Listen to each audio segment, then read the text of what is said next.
Patience is not waiting, but moving forward in stillness. Part 1. You think you're waiting, but you've already stopped. Imagine this. You're sitting quietly at a wooden table in the morning light. A soft beam filters through the curtains, and a delicate trail of incense dances through the air. Your needle hovers above the fabric, paused between stitches. Something inside you asks gently, "Should I move again?" You've been told your whole life that patience is a virtue, so you try your best to stay calm, to wait, to withhold reaction. You believe that good things come in time, like spring unfolding quietly into bloom. But have you noticed that sometimes your patience feels more like hesitation than faith? You begin to wonder, is this waiting rooted in trust or in fear? Are you holding space or avoiding motion? What if being patient has become a soft excuse for staying still, a way to postpone the truth you're not quite ready to meet?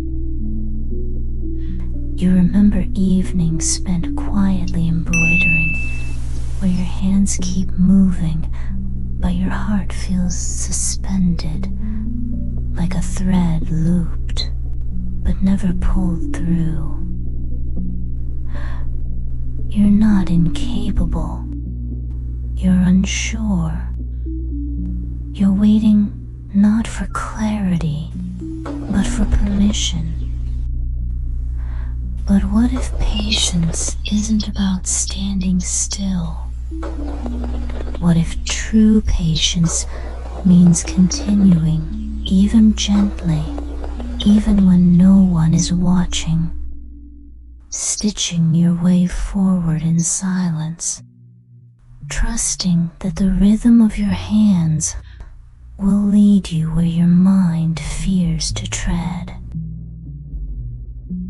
This kind of patience isn't passive, it's resilient, like incense ash settling slowly but surely, like thread shaping itself across fabric, line by line.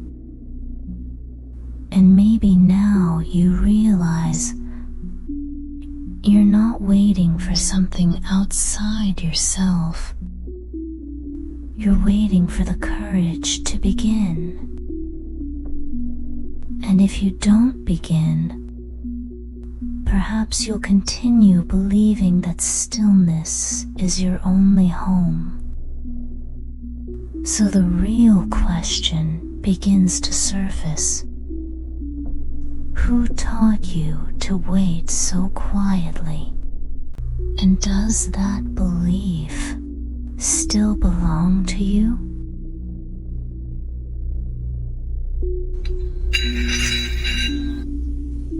Part 2. Why do we wait so easily? You're sitting in a quiet corner beside a window where a soft stemmed plant stretches toward light. The embroidery pattern in front of you remains unfinished. You lift your needle gently, ready to begin, but your hand lingers. You're waiting not for inspiration, but for some invisible moment that feels more right, more ready, more settled. Yet that moment never really arrives. Have you noticed how waiting feels almost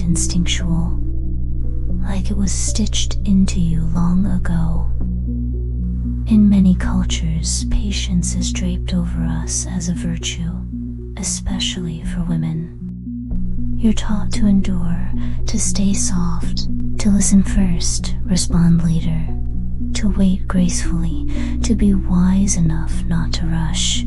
You learn to hold space, to step back, to believe that being quiet is the noble choice.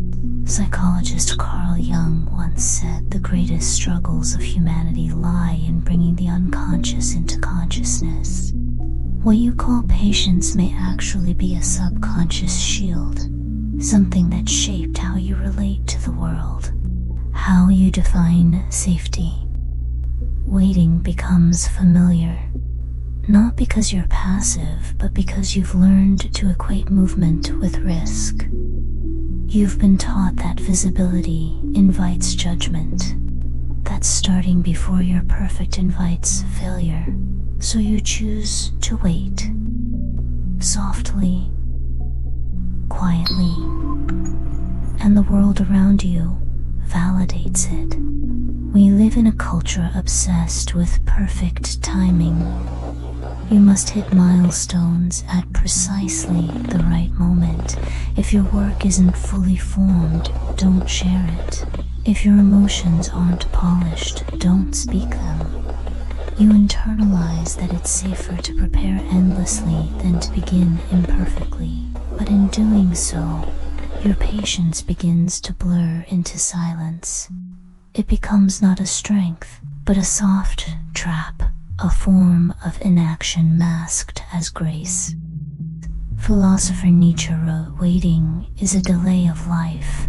He wasn't dismissing slowness, but warning against the kind of waiting that numbs your sense of momentum. Have you noticed that the more patient you become, the less visible your dreams feel?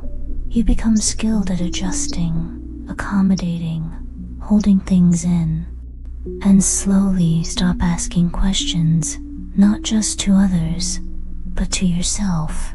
The truth is, you've grown so used to waiting that you've forgotten how to begin. So you must ask, who taught you that waiting was always wise? Does that idea still honor who you are today, or has it gently quieted your impulse to move, to speak, to change? True patience isn't the silence of compromise. It's the rhythm of your own steady motion.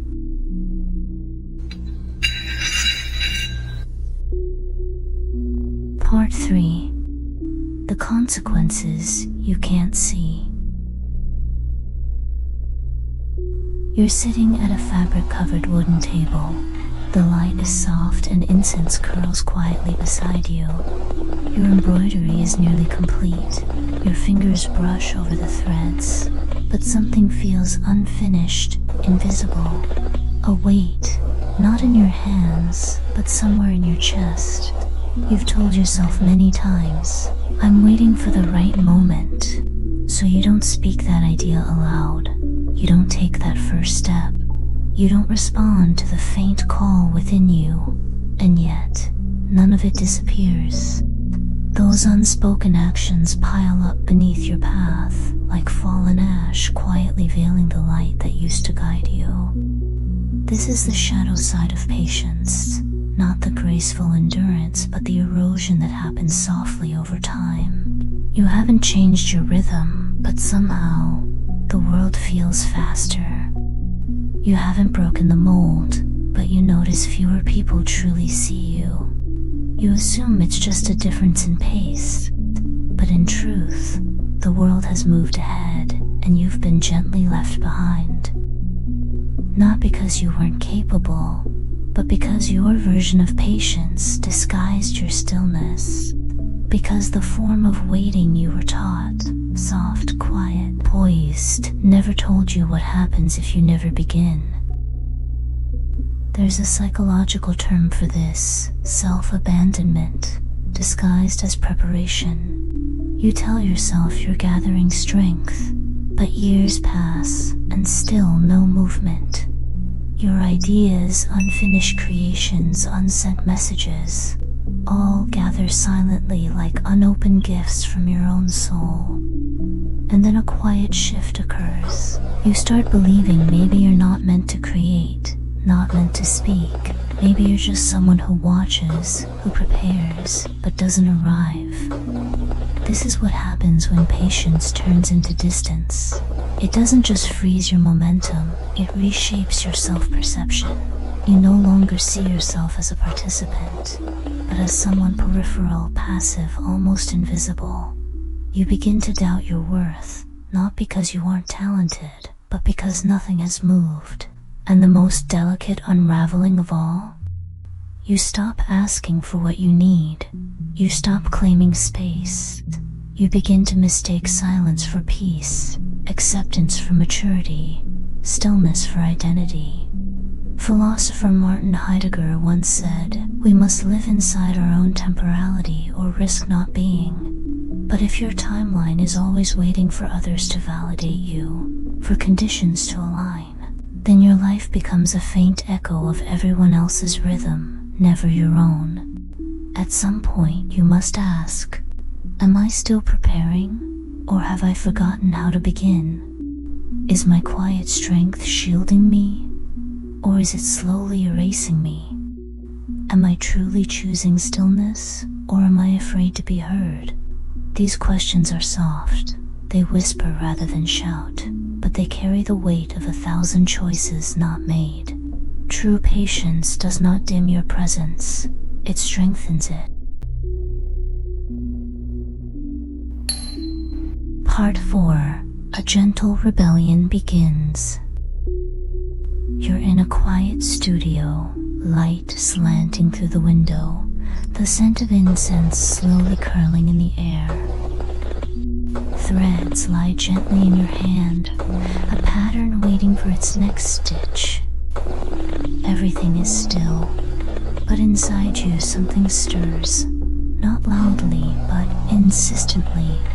A pulse, a shift, a quiet decision. You are done waiting. This isn't anger, not impulse. It's something far deeper, a gentle rebellion. Not against the world, but against the part of you that believed you needed permission to begin. You ask yourself, what if I didn't wait until I felt fully ready? What if I allowed movement to come, even when I feel soft, unsure, imperfect? What if I didn't need a reason to act, only the willingness to trust this moment? You begin to understand. You're not meant to live behind your own silence. You are meant to thread meaning through action, to shape identity through expression. Philosopher Heidegger reminds us, to live authentically is not to wait for oneself to arrive. It is to wake up in the presence of now. And your now is ready. You stop hiding behind the phrase, "I'm not prepared." You begin embracing the truth. Real life does not demand perfection. It invites honesty. You start showing up, quietly, gently, but fully. This is a new kind of patience, one that moves. You begin choosing imperfect beginnings over flawless stagnation. You speak up even when your voice trembles. You create even when the outcome is unknown. You give yourself permission not to be brilliant, only to be present. You no longer bury the spark until it's convenient. You let it flicker. You let it grow. And then something beautiful happens. You stop needing external confirmation to believe your work has value. You find comfort in process, in mess, in motion. You honor your creative life like a plant growing, undefined but alive. The thread no longer waits for approval. It moves with rhythm. The incense no longer burns for silence. It speaks with fragrance. Your hands no longer pause for safety. They stitch presence into being. This rebellion isn't loud. It's not made of dramatic choices or sweeping declarations. It's made of quiet decisions, one after another. To trust softness over stagnation, to believe in rhythm even when unseen. To begin, not when the world is ready, but when your heart whispers, now. You remember the words of artist Frida Kahlo. I paint myself because I am the subject I know best.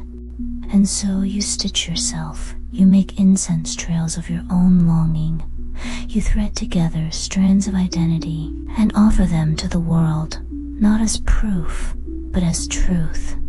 This is your new patience.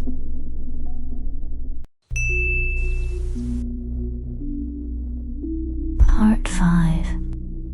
You were never waiting for time. You were waiting to return to yourself.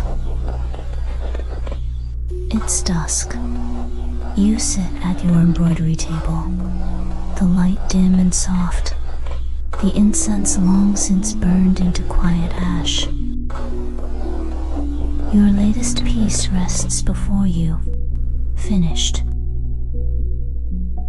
The threads are still, the air is warm, and suddenly, something inside you shifts. You realize this moment isn't the end of creation. It's the beginning of return. You understand now. The essence of patience was never about waiting for time to align. It was always about you coming home to your own rhythm. Patience isn't a character trait. It's a way of being. Not, I'll be strong after I endure, but I can be soft and still continue. It's not about composure. It's about movement that honors your pulse. You used to wait for clarity, for the right moment, for strength. But now you see, what you were truly waiting for was permission to trust the version of yourself that exists today, the one with unfinished edges, with quiet doubts, with courage rising slowly. You release the old rules, that inspiration must come before creation, that perfection precedes permission, that readiness defines worth. Now you create as you are, not when the world agrees, but when your fingers ache to speak, your breath slows to listen, your hands begin to answer. You begin to hear it, the sound of your own presence. You understand that waiting no longer serves you, not because it was wrong, but because you've outgrown it. Philosopher Schopenhauer once said, "Life is not about waiting for happiness to arrive, but uncovering the reason you still walk toward it." And this is what you do now. Walk forward, gently, quietly, but with choice. Patience becomes a form of agency, a grace that moves, a softness that carries weight. You no longer need to wait for beauty. You are the one who stitches it. You no longer need to wait to be heard. Your silence has already spoken. You no longer need to wait to be allowed. You've already begun. You look again at the incense ash, at the needle resting in thread, and you feel something undeniable. You are no longer waiting to become. You are already becoming.